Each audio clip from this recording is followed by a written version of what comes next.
And my thanks to Luna Leaf, as ever, for playing us into the show. And yes, we're back. CometWatch is back.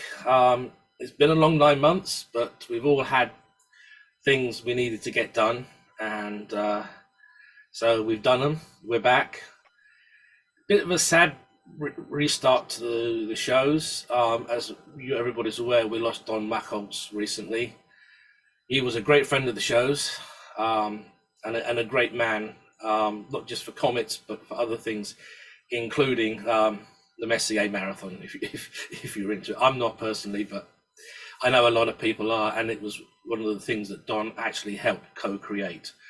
So, Don, wherever you are, we're raising a glass to you, and we're hoping that you've managed to rendezvous with one of your favourite comets, and you're now having a good time inspecting it.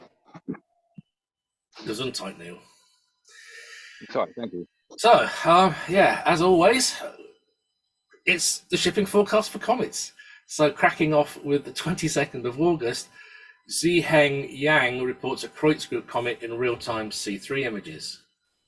And August the 22nd again, Xiango Ruan reports 2 Kreutzgruppe comets in archival C2 images. And August the 23rd, Zhejian Zhu reports a non-group comet in real-time C2 images. August the 25th, Jiang Run reports a Kreutzgruppe comet in archival C2 images. And August the 26th, we have the discovery of 2018 S2 TESS reported. Again on the 26th, Warshot Bloomblad reports a Kreutzgruppe group comets in real-time C3 images. August the 27th, Zhishang Yang reports a Kreutzgruppe comet in real-time C3 images. And on August the 28th, recovery of 2015 X1 periodic pan-stars as 2022 Q1 reported. 29th of August was Xiango Ruan reports 2 Kreutzgruppe comets in archival C2 images.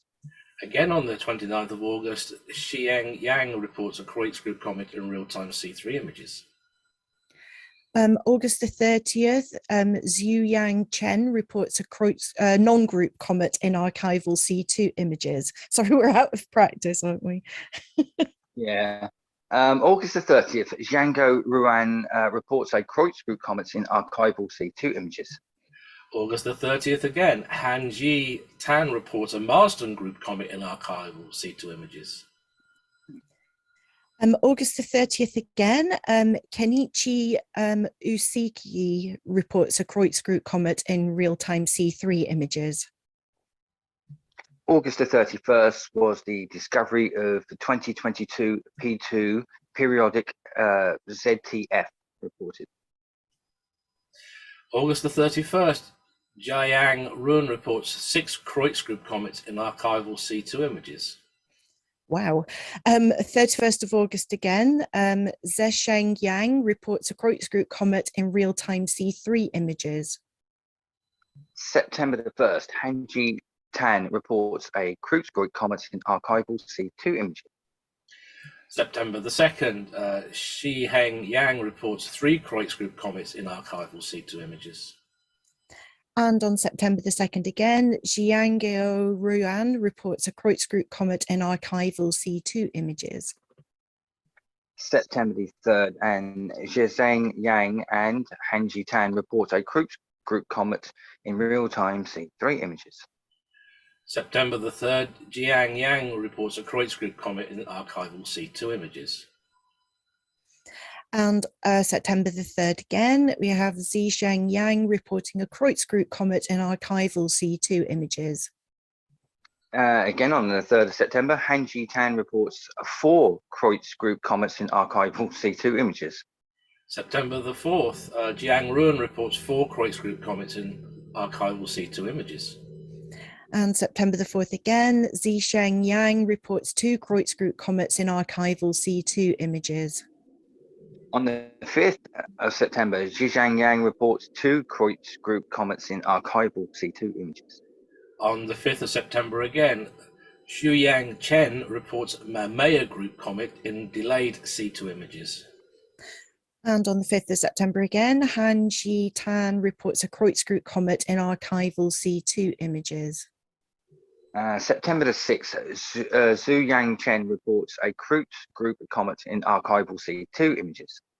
September the 6th again, Wenji Zhu reports a Kreutz group comet in archival C2 images. And September the 7th, discovery of 2022 Q2 Atlas reported. On September the 7th was the discovery of 2022 R1 periodic pan-stars reported. September the 8th, discovery of 2022 P3 ZTF reported. I tried imaging this one, it's difficult. September the 8th, we have Zhu Chen reporting a Kreutz group comet in archival C2 images. September the 9th was Zhangguo Ruan reports a Kreutz group comet in archival C2 images. September the 9th again, Seiichi Yang reports 2 Kreutz group comets in archival C2 images. And September the 9th, Zhu Yang Chen reports a Kreutz group comet in archival C2 images. September the 10th, and Zhangguo Ruan reports a Kreutz group comet in real-time C3 images. September the 10th, Jiang Ruan reports a Kreutz group comet in real-time C3 images. September the 15th, congratulations to Gerald Riemann for winning the Astronomy Photographer of the Year for his image of 2021 A1. It's phenomenal, very well deserved, so congratulations. Yes, absolutely. September the 18th, Warshop Bloomberg reports a Kreutz group comet in real-time C3 images. September the 20th, discovery of 2022 R2 Atlas reported. And that was, incidentally, the update day for the Comet Section latest discoveries page. Okay, now we're going to move on to oh yes, it's still there. Current comet magnitudes and observable regions for September 2022. So, okay, 2017 K2 Pan-STARRS, magnitude 8.5, steady. Observable 35 degrees north to 75 degrees south. It's an evening object, last visually observed September 2022. Then we have 73P Schwarzmann-Wachmann, that is magnitude 11 and steady, observable 10 degrees north to 70 south. That is best viewed in the evening, and the last visual observation was August 2022. And next up is 2021 P4 Atlas, magnitude 11 and fading, currently at poor elongation and last observed in June.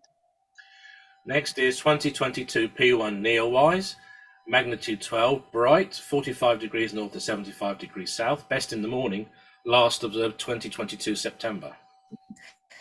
Then we have 2019 L3 Atlas, mag 12 and fading, currently at poor elongation, last visually observed in May 2022.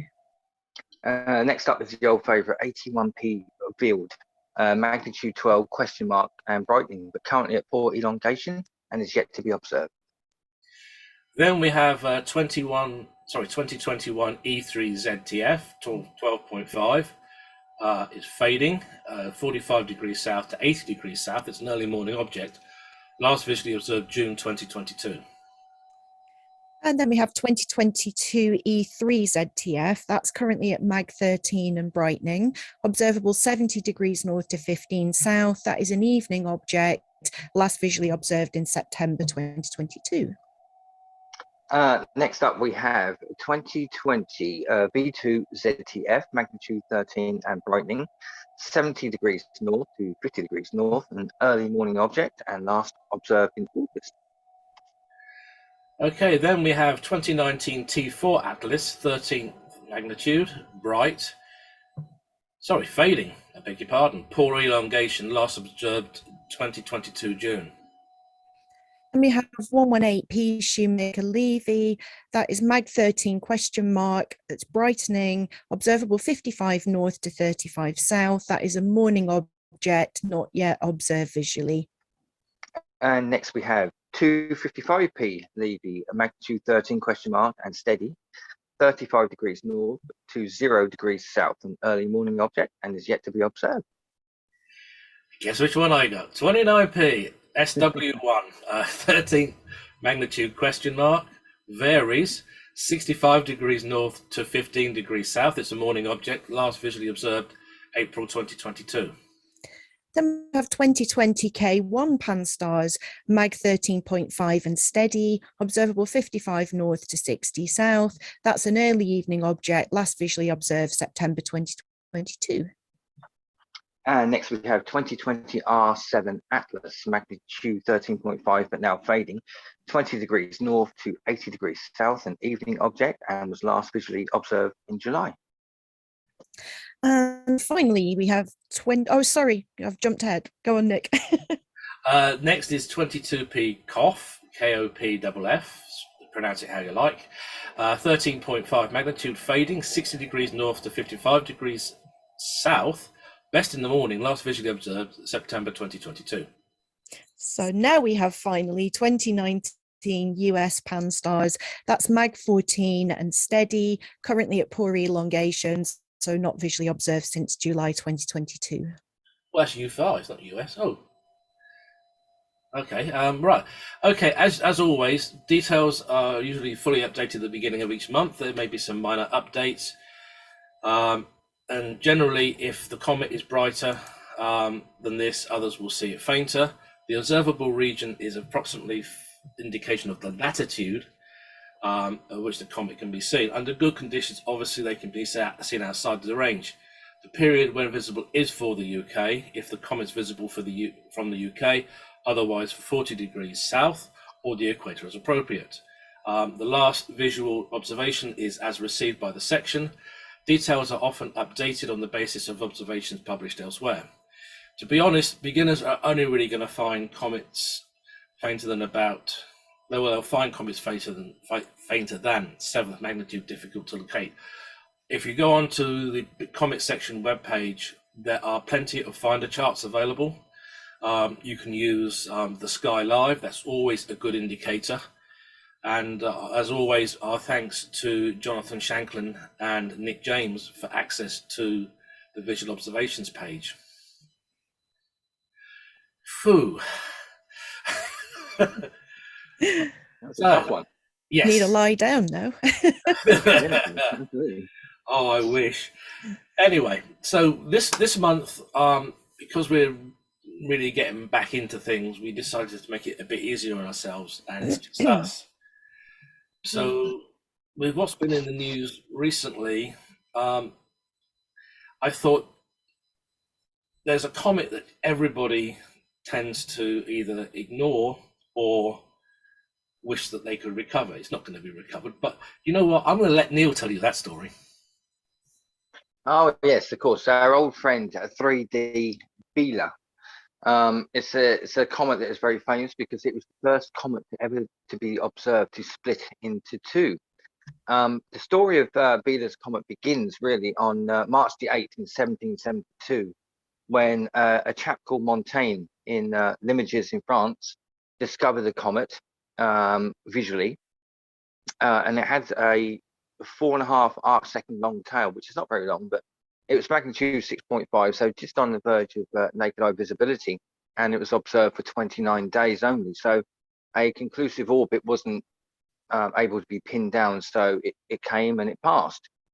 And the story then moves on to 1805 on the 10th of November, when the famous comet hunter and discoverer Jean-Louis Pons discovered a comet that was in Andromeda, and it was a naked eye comet at the time. It was magnitude 4.5, and it did actually creep up to magnitude 4 in December because it had a close perigee, or passing to Earth, of 0.04 astronomical units on December the 10th. And at that time, it actually reached the 3rd magnitude, but no tail was ever recorded. And again, only 36 days of observation were followed. So again, orbit could not be pinned down, and the comet came and passed. So then we move on to the 27th of February in 1826. Now, this is when Wilhelm von Biela, who I believe was a military chap who was in the Austro-Hungarian army at the time, and also a very keen astronomer, and he particularly loved comets, and he used to enjoy sort of working out orbits for comets. He discovered a comet in Aries, which was magnitude 8.5, and this was visible for 72 days. And this is when an orbit was calculated, And then it became very apparent that there was a very strong and highly probable chance that the comets of 1772 and 1805 were linked with this one discovered by Biela in 1826. And this was followed up by other astronomers who concluded that this was correct. And this is how the comet then gets its name. So I'm afraid Mr. Montaigne in France lost that one, and it went to Mr. Biela, which of course is why Halley got its name, because Halley did the orbit. So there we go. Moving on, it was then recovered on the 24th of September in 1832 by John Herschel, the son of William. And this at that time was at magnitude 8. And it approached the Earth at this point down to 0.56 astronomical units in late October and in early November that year. And it eventually reached magnitude 7. And the coma was never larger than 3 arc minutes in diameter, and no tail was again reported. The next return was in 1839, but this was an unfavorable return, and with poor elongation with the sun, the comet was not seen. So we move on to the next one, and it was recovered on November the 26th, 1845 by De Vico in Rome, Italy. And at this point, it was 10.5, and the comet then brightened at this apparition, as predicted. But in mid-January of 1846, reports came in of a splitting event. Matthew Fontaine Moray from America first noted 2 nuclear condensations on January the 13th. The magnitude was given as 5.5, and by March, the 2 components were some 14 arc seconds apart. And this equates to an actual distance of about 1.6 million kilometers. Research was carried out, and it was actually determined that the splitting event probably occurred between 1840 and 1844. So then we move on to the next apparition, which was recovered by Seiichi in Rome on August 26, 1852. It was found at magnitude 7.5, but the second body, which was lagging behind the first, wasn't recovered until the 15th of September. And this was not a particularly favorable return, so not a lot more was seen of it, because the comet was in conjunction with the sun. So then we had to move forward to the 1865 and 66 return, which was supposed to be and predicted to be far more favorable for Earth-based observers. But no trace was ever found, and it was believed that the comet had broken up and disintegrated to nothing. In 1872, the comet was predicted to pass close, but again, the searches proved fruitless. And on November the 27th, an unexpected meteor shower occurred with a rate of over 3,000 meteors per hour. Strong meteor showers were then seen for the next 3 predicted return passages of the comet. In 1885, there was 15,000 meteors per hour. 1892 saw 6,000 meteors per hour, and in 1899, only 150 meteors per hour. After this, the associated meteor shower seems to have dissipated. Now, the interesting thing about this is that some recent research has indicated that the meteor stream associated with Biela's comet actually is very, very close and overlaps that of the Leonid meteor shower, which is produced by the comet 55P Tempel-Tuttle.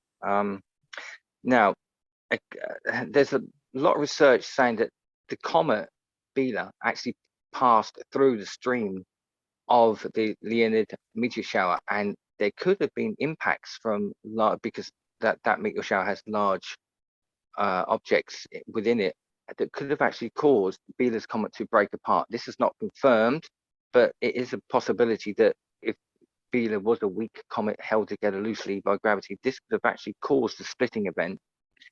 And this is why we had the 2 bodies return. But because of planetary perturbations, the Biela, or the Bielids, or Andromedas as we call them, have been pulled away. So the Earth doesn't actually pass through the meteor stream in November like it used to, hence why the rates were going down as each, 1885, 1892, and 1899 got lower. But because of further planetary perturbations, in the year 2120, there will be a new meteor stream that the Earth will encounter, and a new meteor shower should be observed. It will no longer be in Andromeda though, but we should start then, to see the peak of the Bielids from the disintegration from way back when. So it's a very interesting, we won't be around then, I'm afraid, but future astronomers may have a nice sight to see of high rates of meteors, perhaps. I was going to say, Neil, I've got this blue box near me. Fancy a quick?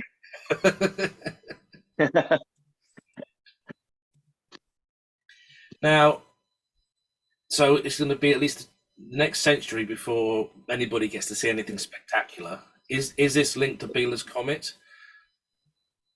It certainly is, yes. As I say, because of the perturbations, the original meteor stream was pulled away, but it's going to be pulled back, thanks to Jupiter primarily, of course. And the thing is, as I say, the Bielids actually overlap with the Leonids. So some of the debris within that shower is probably poached from the comet Biela. Interesting. Oh, Have there been any outbursts in the Leonids that could be due to this? I've not heard of any. Well, this is it. This is the famous one, isn't it? I think the last one was in, oh my lord, I think it was in 1966, I believe. Right. And the comet Tempel-Tuttle returned in, I think, about 1998. But no, because it's a 33-year orbit, and we, should see nice displays every 33 years. But I don't think 1999 was particularly brilliant. But as we know, I think a lot of the material in the Leonid stream is quite big. And as you know, I mean, a lot of people would go up to see them. You get lots of fireballs. But also the Leonids are in a retrograde orbit, which means that basically, you hit it head on. So everything hits everything a lot faster. And this is why they were saying that the potential impacts of the debris from Comet Tempel-Tuttle on Biela could have caused, I think it's something like 72 kilometers per second. And, it's like being shot with a rifle, isn't it? With a grain of rice has the power of a rifle bullet, So, and as the comet was right inside Biela, this is the stream of the Leonid meteor shower. I mean, it would have been peppered with, bombardment after bombardment, and it could have weakened the nucleus, practically. So basically, what? Go on, Mary. No, you go first. I was actually going to liken it to the late great bombardment that the moon faced. That's what it really sounds like to me. So when the debris was impacting on Biela's comet, you literally had an analog of what happened to the moon approximately 2-3 million years ago, roughly. It would have been, it would have been brilliant to have if we could have gone back in time and taken Rosetta to Biela's comet. I mean, the bombardment would have been horrendous. I mean, that would have been such a sight to see. I was going to say that there was quite a lot of kind of panic in the press over this in 1877, and there was like theories linking it to major fires, which of course is nonsense because meteors are not hot when they land. But I like the idea that it's not just today a modern phenomenon to have this panic in the media when something interesting's going on.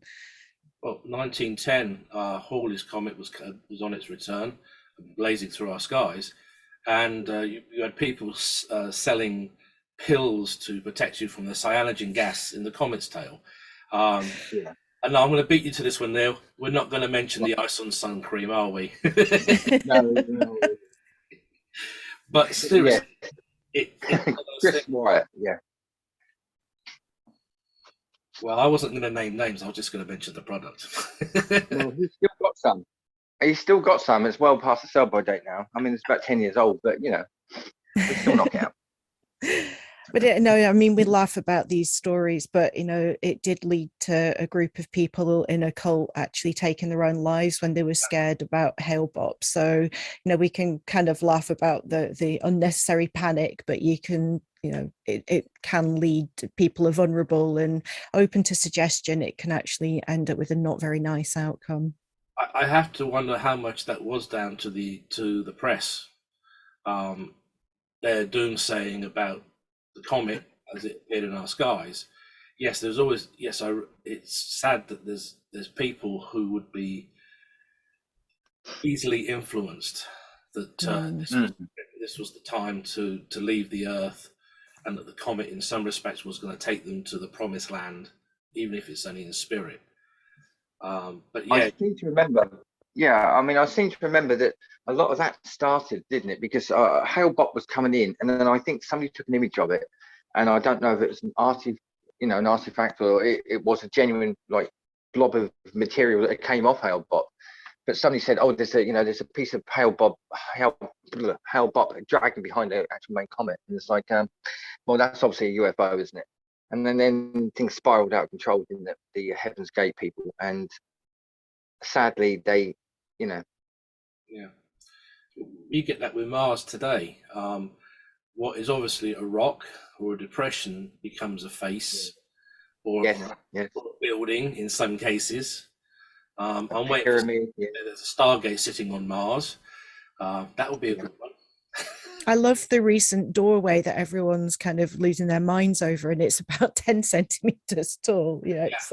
There's no scale when you're looking at these pictures. I cover pareidolia in a couple of my talks, and there's an iguana, there's a mermaid, there's a lady, the face of Les Dennis. It's just absolutely crazy what people see in these images, and there's no scale. So you're kind of looking at this mermaid or whatever, and she's about 20 pixels and probably measures about 5 centimeters in height. It's just, and it's like the driest place in the solar system, but ignoring that, she's very tiny.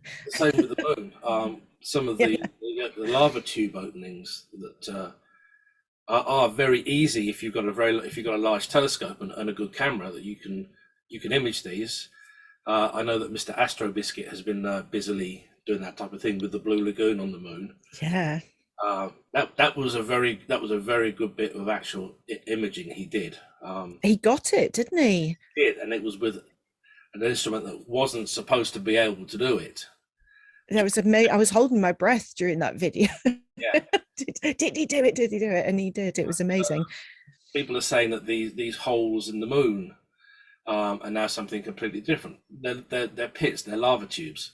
Yeah. The plus side of the lava tubes, they're going to be a great place to use as a refuge during a solar storm. Yeah. Same on Mars. I think the famous Viking picture of the face on Mars, that thing is a lava butt that is like 3 kilometers by 3.8 kilometers. That'd take a lot of chiseling to create a face carving. It's just crazy, absolutely crazy. Well, we know Mars had water because Jezero craters. If you look at Vallis Marinaris and the region it actually feeds into, that is purely a water created piece of geology. Sorry, I know we're supposed to be talking comets, but it's all kind of interlinked anyway. But it's really a case of people just couldn't believe it. It's the famous canal thing. Yeah. Schiaparelli and Percival were convinced beyond any shred of doubt there were canals on Mars. There were live Martians tending plants and feeding them from these canals. We know now that they're ancient watercourses, possibly in a lot of cases, but there's no water there. There's no canal. It's interesting. I think once that seed had been planted about the canals, suddenly other people were seeing them, and there was a lot of theories about what they were seeing. But it's that idea: if you told what you're going to see before you see it, you tend to see things. Yeah. But the other one, of course, was back in the 80s, with the pending arrival of Halley's Comet. We had the movie Life Force. Yeah. Which was the fact that inside the comet was a huge alien spaceship full of vampires.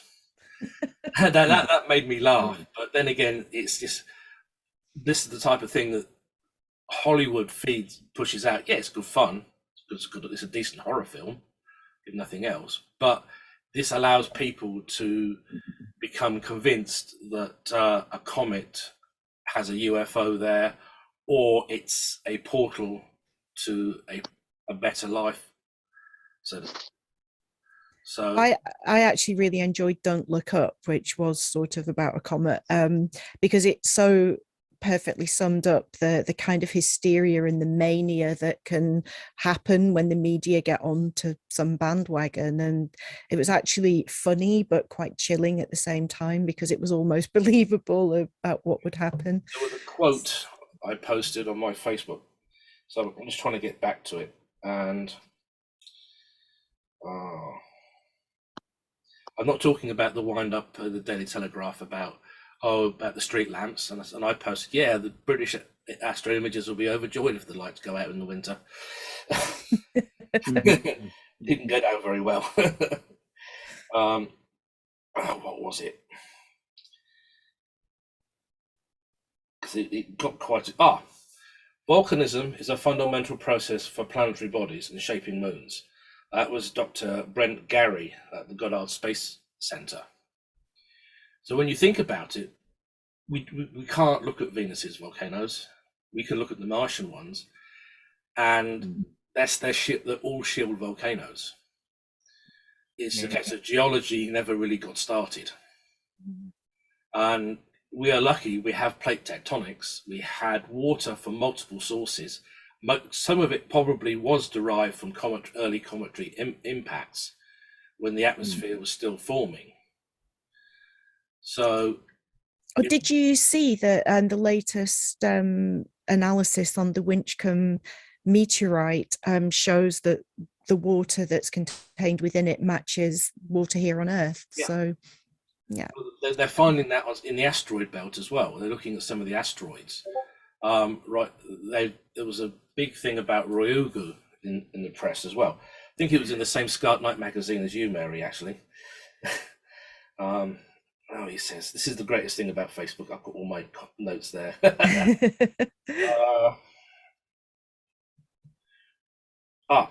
In the interior of Ryugu's parent body, tabular coral-like crystals grew from liquid water, suggesting that there was an environment similar to Earth's oceans existing in Ryugu's interior.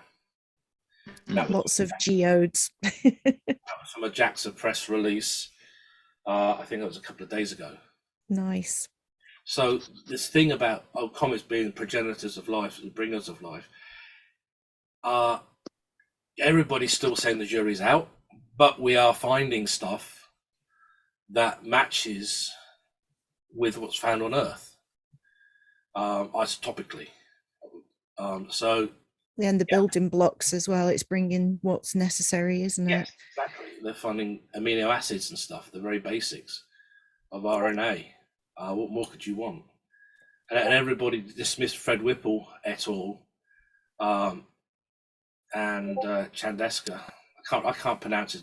The Indian physicist who Chandrasekhar. Thank you. I've got his books.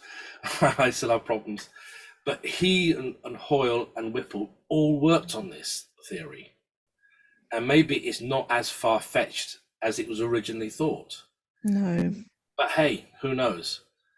But you know what? This has been a brilliant first getting back show. Really, we've had some really good. We've actually done quite well. I hasten to add. Well, I was interested to see John Herschel recovering Comet Biela, because I'm sure that was one of the things he wrote to Caroline Herschel about. When I read her memoirs and correspondence that's been published in a book, John wrote to her a lot, and particularly when it came to comets, because obviously she discovered quite a few. And I've something at the back of my mind is sure that he wrote to her about this comet. So I'm going to have to dig that book out again now and have a look. Well, maybe for a later show, Mary, you can talk about Herschel and their comets. If you get me talking about Caroline, it'll be a long show. Hey, I absolutely adore her. As you know, AFM, when they let us, well, particularly CometWatch, go. We've done nearly 4 hour shows in the past, and no one has ever complained. Yeah. No, I love it. We just get a request for the MP3 so they can play it on their car journeys too. Yeah. So yeah, maybe that's something we should plan for the future, Mary. You can. Yeah, definitely. But thanks, Neil, for talking about Comet Biela. Okay. I'm also going to plug the fact that you're in the Astronomy Yearbook 2022 and 2023 about it. Yes. It's a Yes, good I am. everything else as well. And I think I'm in the 2023 yearbook. It's my part 2 of the Male Mentors for Women in Astronomy, and this issue is all about Caroline Herschel. So brilliant. Yeah. So yeah, but I've got a Kindle copy. I think I'm going to have to get a regular copy because I can no longer use my Kindle at work. So oh well, it just means I'm buying books. My latest acquisition was one by Natalie Starkey, right. and that was, he says, because he's blogged about Catching Stardust. Right. Comets, Asteroids, and the Birth of the Solar System. It looks great, that book. It is. It's absolutely brilliant. And I like the way she describes a comet as being nebulous, like the sun, being like the solar nebulous in some respect. Her other book, Fire and Ice, is about volcanoes, not only just on Earth, but in the solar system. And she describes comets as being a cryovolcano. Yeah. So I really do recommend these 2 books because if you want to really want to get into the heart of the solar system, how comets possibly were formed and everything else, and get into solar system volcanoes, it's very addictive. They are very, very addictive. There's a little footnote at the end of the Wikipedia page about Biela's comet, and it was talking about how that comet and Comet Encke had a role in discrediting that idea of luminiferous ether as dragging the comet so that its orbit was shrinking. This idea that there was a medium there that was actually acting on it to do that, and that was just commonly what people thought. All the in between all the different kind of celestial shells, that they had this ether, and it helped to disprove that. So it's an important comet. Well, if you read the science fiction of even into the late 40s, early 50s, E. Doc Smith still refers to the ether when he's referring to space. So it's still relatively new that we've changed our perception. So an old perception was still there, particularly if you were a science fiction author. I know that Heinlein and Asimov and Clarke wouldn't touch the ether or use that word and treated it as like the plague to them. They wanted to write science fiction that was relatively factual. And so, yes, the ether was still around in the 50s. Thank God it's gone now. Yeah. So, we've done 45 minutes. Not bad for a first show. Definitely not. Yeah, it's been great seeing everybody. Neil, you've got to get a camera. Oh, you've got a camera on your smartphone. Yes, I will sort this out. Don't worry. I had to download Zoom because I actually accidentally dismantled it ages ago. So I had to redo that a minute ago as well. So hopefully, folks, in the near future, on a Comet Watch soon, you will be able to see all 3 of us. Yeah. It's not worth waiting for, trust me. Well, so did we want to talk a little bit about Dawn before we go? Oh, yes, we should. Yes. Because we had Don, what was it, back in 2020, Neil? Yes, and I think we had him in 21 as well. I believe it was 2021 was the last time. Yeah. Yeah. Don's one of these guys. He doesn't take prisoners. If you don't know what you're talking about, he makes it very, very clear he knows you don't. Have you noticed that, Neil? Yes, I did. Yes, he knew his stuff, and he would correct you if you were even a little bit out. Yeah. But then again, Don's one of those lovely people. He's always got a nice story, and he loves to talk about his passions, which was the Messier Marathon and comets. And I miss him.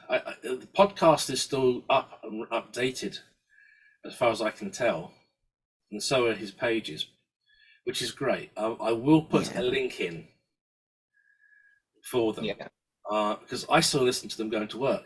If I get really fed up with Radio 4, I turn them off and pull up a podcast, Don Machholz podcast.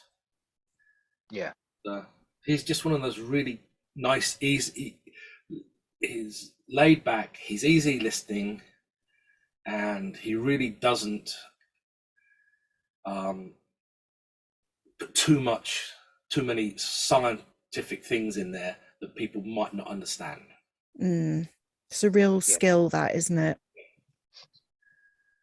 Sometimes I'm terrible because you've heard Neil and me. We start on a subject, and we get technical, and we have to back up a bit and start explaining what stuff means. Yeah, that gets a bit tricky. Yeah, you've got to know the balance. Yeah. I'm just going to say, I do know that Michelle, who's Don's wife, who is now in charge of his estate, and I believe a lot of his work is being given and sold to places in America, scientific places. So hopefully, with a bit of luck, a lot of this stuff that Don did over the 50 odd years that he was doing it for will be put online, and people will be able to access his records and all the documentation and everything else that he did over those years, and finding comets and things like that. I know Michelle is also putting an awful lot of like interviews and things. I actually caught one the other day. This was I think it was done just as she discovered 96P, which would have been around about 1986. A local news crew went out to see him, and they followed him for the evening. And they show him driving off to his dark location, getting out his homemade binoculars and talking a bit about the comet. It's just a 5-minute segment, but it's nice to see that sort of thing. And she's uploading that onto Don's YouTube channel also. So it's worth keeping an eye open, because Michelle will be putting stuff up on a very, very regular basis now, she said. So go directly to his site and to his YouTube channel, because I believe she's been having problems with Wikipedia. They won't let her make edits, apparently, because she's too close to the subject and may be biased. So who better? She's been his kind of biographer and archivist for years, but they won't let her make these changes on Wikipedia. So go straight to the source. Well, I guess that rules me and Neil out from doing it either, because being technically close to Don through his appearances on the show.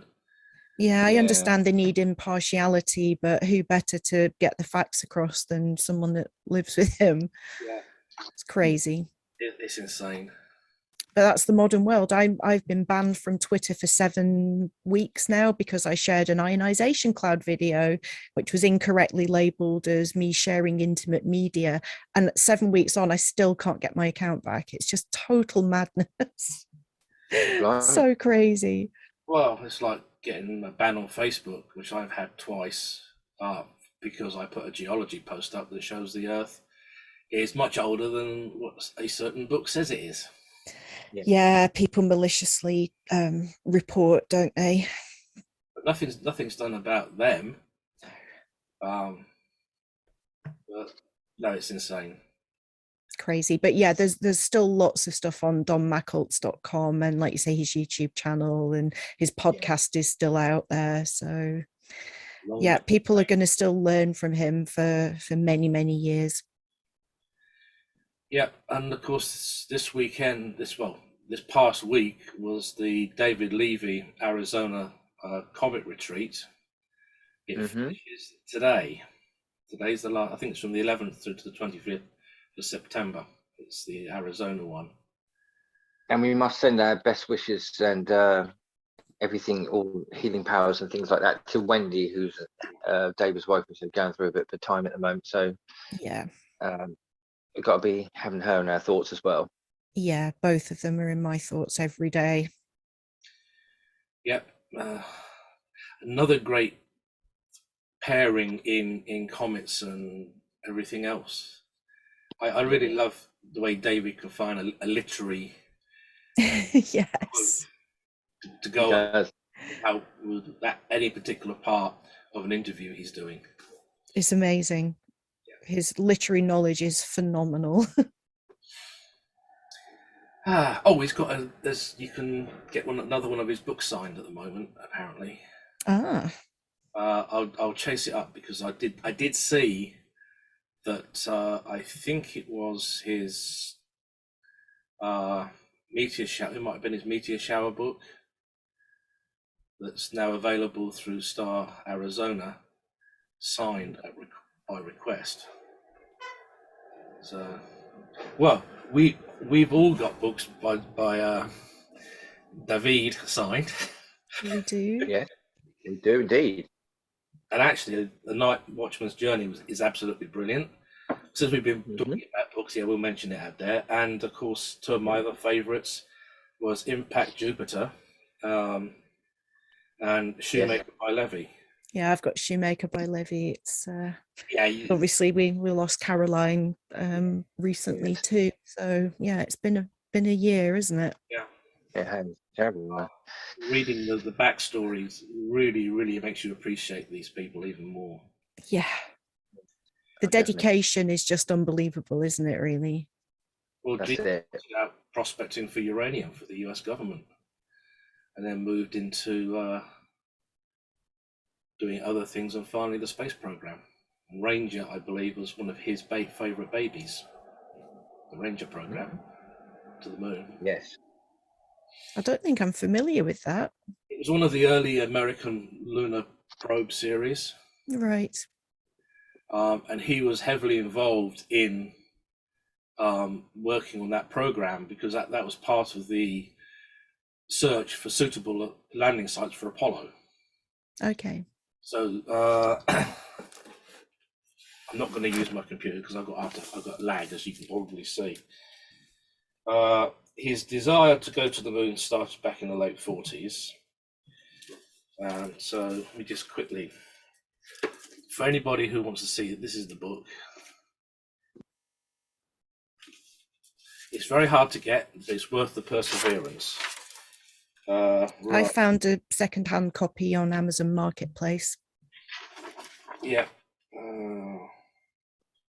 Because he was heavily involved in the lunar science conferences in Houston. I'm just trying to find the reference. No, I can't do it off the top of my head. Oh, James Scotty. Yep, he's there. No, I can't find the exact reference, but he was also involved in Viking. Oh wow! So it's a shame that the Artemis launch has been delayed again, but tropical storms, they were originally going to just leave the rocket out there, but it was kind of madness. It was like a tropical storm coming that's potentially going to turn into a full-blown hurricane, and they've now decided to hold off, which sounds like the right decision to me. Well, yes, because they've had to, from what I understand, with Artemis, they've had to take out one of the engines, which means it has to go back to the VAB anyway. Yeah. Because there's all kinds of stories going on about what caused the hydrogen leak. But in order to fix it properly and safely, which is the important thing, because SLS has to perform properly the first time, otherwise we'll lose Orion and everything for good.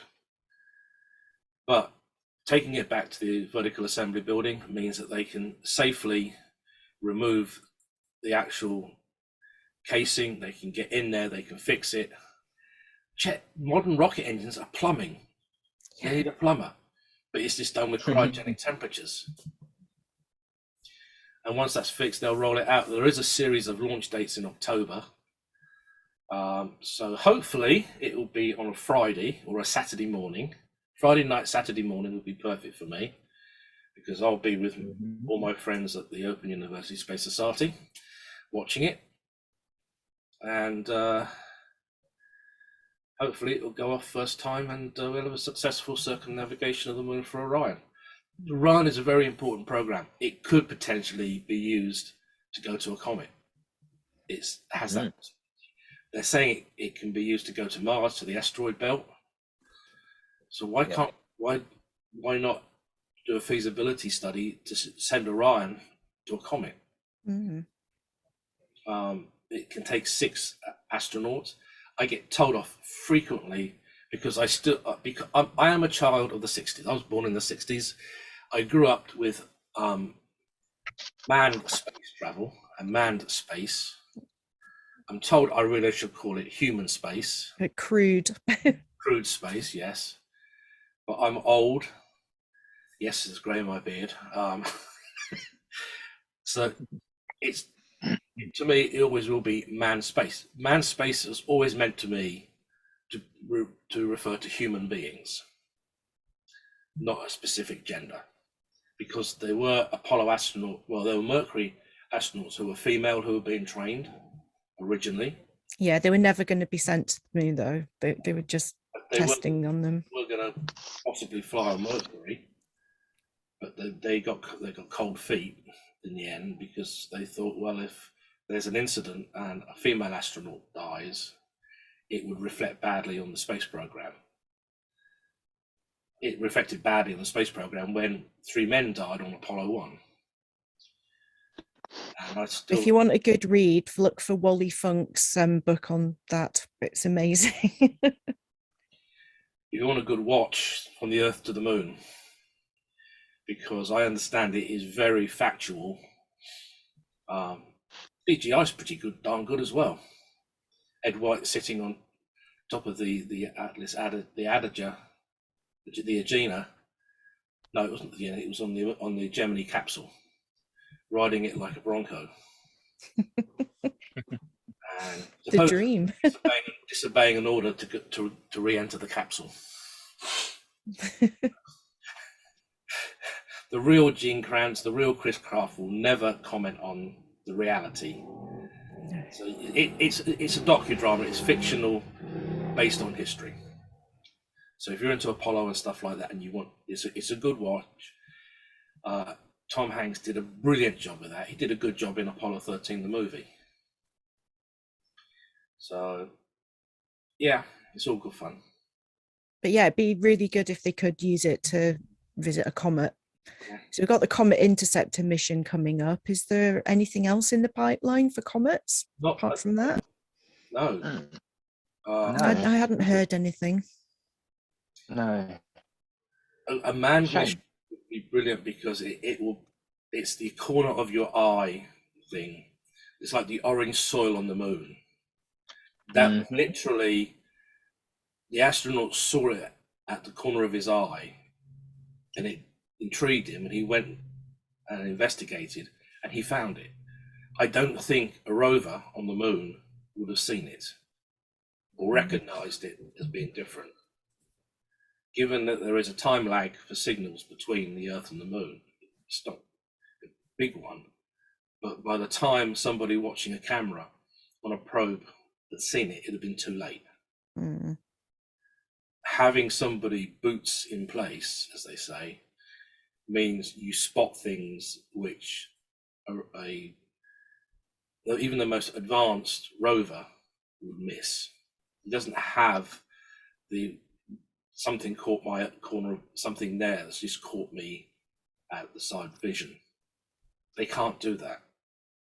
Humans do it beautifully because that's how we see things. That's how we see the world as it is. It's always something in the corner of your eye that makes you want to go and look at it properly. That's why we found orange soil. And that was one of the, I think, biggest revelations that Apollo gave us. We could actually match using the isotopes, the moon to the Earth.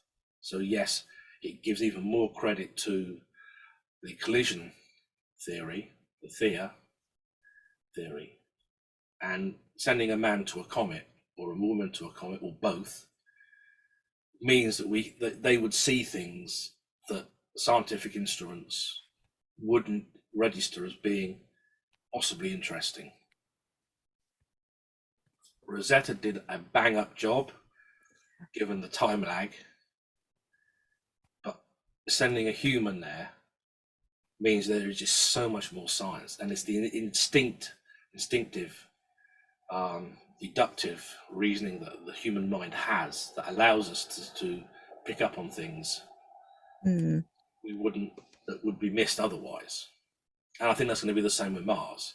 Yes, we've had some brilliant revelations, and I would love to watch a comet graze the Martian atmosphere. That would be absolutely awesome. Definitely. And not have to rely on a Mars rover's camera for it.